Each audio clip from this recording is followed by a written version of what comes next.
Habari zenu wadau na guys wote ambao mnapenda kufuatilia mitandao.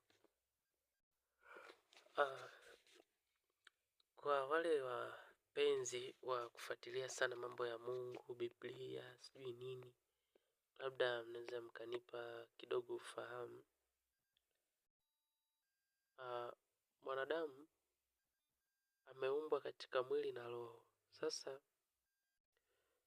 ameumbwa ili apate chakula, apate kula, ale kimwili, ale na kiroho pia. Sasa chakula kina maana gani katika maisha ya mwanadamu na ni kitu gani hasa? Kwa sababu unakuta mwanadamu anakula chakula, asipokula anakufa. Lakini pia roho ya mwanadamu inakula chakula. Na je, ni chakula kipi ambacho kinafanya roho iendelee kuishi, na kitu gani roho isipopata inakufa? Na vipi kuhusu wale watu ambao wanaota ndoto wanakula chakula usiku labda nini? Chakula ni nini? Ina maana gani katika maisha ya mwanadamu? Na nini chakula ya Mungu? Chakula ya malaika, chakula ya Yesu. Ni nini chakula yake? Kwa sababu unakuta yeye naye pia anakula. Anakula nini?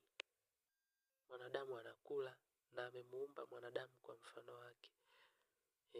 Mwanadamu asipopata chakula ananyong'onyea, anadhoofika, hatimaye anakufa. Kwa nini anakufa?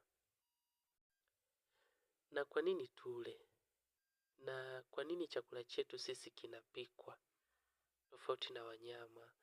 Mnyama anaweza kala nyama mbichi, lakini mwanadamu huwezi kutafuna nyama mbichi. Kwa nini?